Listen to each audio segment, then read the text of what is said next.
Ini kegiatan makar, jelas. Jangan dibiarkan saja, Pak. Ini berbahaya. Selain menyesatkan, tapi juga mempengaruhi banyak orang. Potensinya besar sekali. Tolong sekali lagi saya mohon. Apa susahnya sih? Gitu.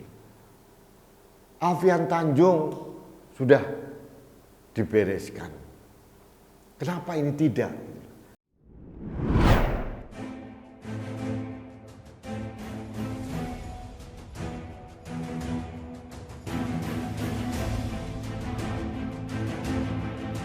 Saya sampaikan di Jember ini supaya tahu.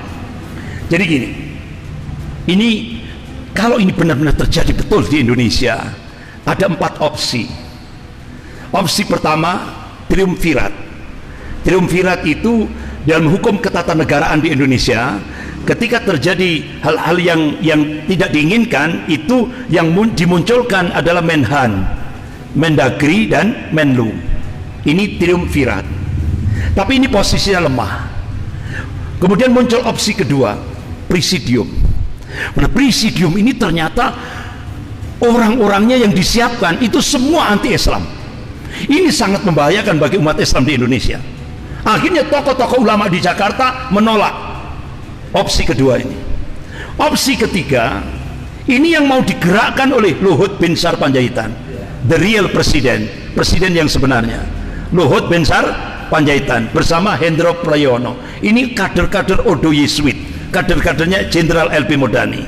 Jadi dia akan mengajukan opsi ketiga, junta militer. Otomatis Pak, semua umat Islam ini akan dikorbankan, terutama ulama-ulama akan dijadikan korban pertama kali. Opsi ketiga, akhirnya ulama-ulama di Jakarta menyiapkan opsi yang keempat, dan ini sudah difatwakan MUI Pusat lewat Kiai Haji Muhyiddin bersama Kiai Haji Dr. Anwar Abbas. Apa? Ulama akan mengangkat panglima dengan jargon iskariman omud syahidan. Ini artinya apa? Ulama-ulama di Indonesia memilih opsi keempat untuk menyelamatkan negara kesatuan Republik Indonesia ini. Jihad fisabilillah. Allahu Akbar. Itu sudah. Makanya tunggu komando ulama. Kalau bahasa softnya, bahasa halusnya, revolusi akhlak. Itu bahasa halusnya. Kalau bahasa umumnya, people power. Itu Pak. Ya, saya kira itu perlu saya sampaikan karena supaya di Jember ini juga siap-siap gitu loh Pak. Tunggu komando ulama. Saya kira gitu, saya serahkan. Halo sahabat Indonesia, kita bertemu lagi dalam Opini Rudi. Sahabat Indonesia, beberapa hari yang lalu saya mengkritisi seorang penceramah agama yang kebetulan ketua Dewan Dakwah Islam Indonesia Malang, namanya Andri Kurniawan. Dia disebut ustadz, kalau saya bilang sih tidak, dia provokator menurut saya. Saya mengkritisi kegiatan yang dilakukan oleh yang bersangkutan. Dan sekarang kalau tadi kita lihat video yang disampaikan dia, ini sudah jauh keluar dari batas-batas toleransi kepatutan. Bagi saya, apa yang dinarasikan oleh Andri di ruang terbuka, di masjid, di publik, kemudian direkam dan diviralkan, ini adalah kegiatan makar. Pertanyaan saya sederhana saja. Video ini bukan kemarin atau 2 hari yang lalu, sudah beberapa waktu yang lalu. Pertanyaannya kok didiamkan saja ya? Kemana negara hadir melindungi rakyat? Jangan sampai masyarakat Indonesia ini diracuni oleh orang-orang seperti Andri. Apa yang disampaikan Andri tadi, 4 poin tadi, itu udah makar. Sudah jelas-jelas makar. Bukan hanya rencana, tapi sudah disampaikan ke publik. Dan itu menyesatkan orang, memprovokasi orang, dan bersifat hasutan. Satu lagi, dia menyebarkan berita bohong. Nah, kalau Andri Kurniawan ini didiamkan saja, saudara-saudara, Dia akan merajalela, terus meracuni masyarakat, dan omongan dia dianggap sebagai kebenaran. Ini post-truth. Semburan kebohongan akan terus diulang-ulang. Kalau ini terus diulang-ulang, rakyat menganggap itu kebenaran. Tolonglah aparat keamanan negara ini bertindaklah. Bukan untuk represi, tapi untuk melindungi secara hakiki NKRI dan masyarakat Indonesia.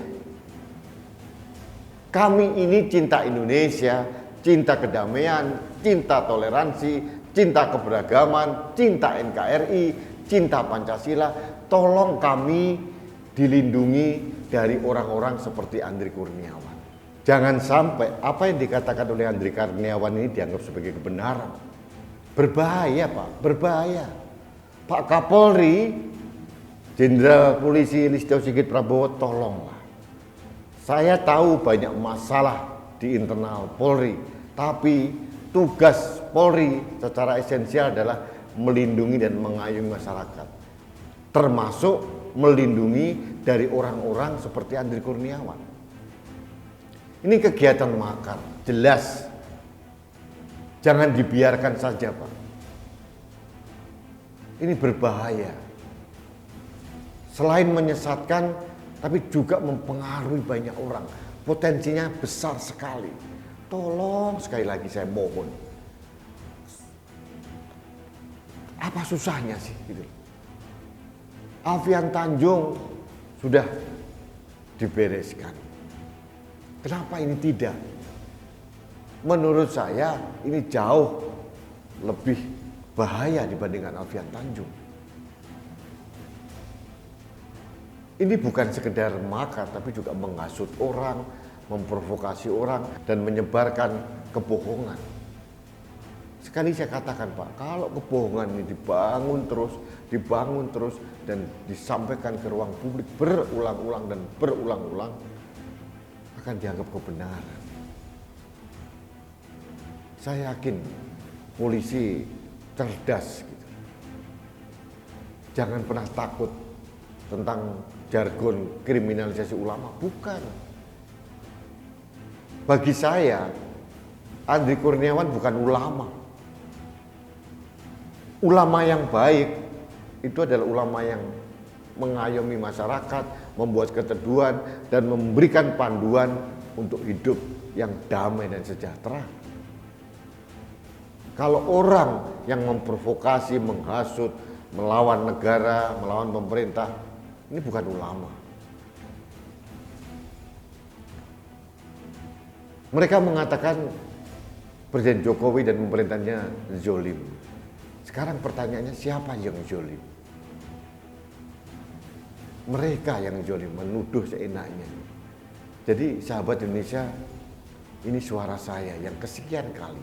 Karena terlalu sering saya bersuara agar orang-orang yang merupakan toksik atau racun di negeri ini dibungkam, gitu, ditindak sesuai dengan aturan hukum yang berlaku. Jangan dibiarkan. Kalau seorang Andri Kurniawan ini ditindak secara hukum, bukan berarti tindakan aparat represif, tapi aparat harus dimaknai sedang melindungi rakyat Indonesia dari racun-racun yang disemburkan oleh orang-orang seperti Andri Kurniawan. Ini berbahaya. Dan mereka begitu pede. Karena apa? Karena ada pembiaran. Kalau dia berani mengunggah tayangan ceramahnya di ruang publik melalui kanal YouTube dan dibiarkan, ini karena mereka merasa feel safe, aman. Negara tidak bertindak apa-apa, polisi tidak bertindak apa-apa. Tolong jangan seperti ini. Tindakan mereka itu benar-benar menjadi racun bagi negeri ini. Tolong diperhatikan, tolong dipertimbangkan masukan saya. Apa yang saya lakukan semata-mata hanya untuk menjaga Indonesia. Sekali lagi, mohon kepada negara, pemerintah, kemudian aparat keamanan, bertindaklah melindungi rasa aman dan nyaman masyarakat yang beragam. Jangan sampai orang-orang seperti Andri Kurniawan dibiarkan merajalela. Dan menurut saya, apa yang dilakukan Andri sudah keterlaluan. Baik sahabat Indonesia, demikian kontra opini saya menyangkut dengan narasi yang dibangun oleh Andri. Isinya seperti apa tadi sudah ditayangkan di video kami yang di depan tadi. Anda bisa melihat secara jernih objektif ini makar atau bukan. Kalau menurut saya sih sudah kategori makar dan memprovokasi, menghasut, serta menyebarkan kebohongan kepada publik. Baik sahabat Indonesia, demikian opini saya terkait dengan ujaran yang kesekian dari Andri Kurniawan. Banyak lagi ujaran-ujaran yang lain dari Andri yang harus dicermati oleh aparat keamanan khususnya. Terakhir, saya tetap mengharapkan Anda untuk taat protokol kesehatan. Salah satunya menggunakan masker. Karena masker saya melindungi Anda, masker Anda melindungi saya, masker kita melindungi Indonesia.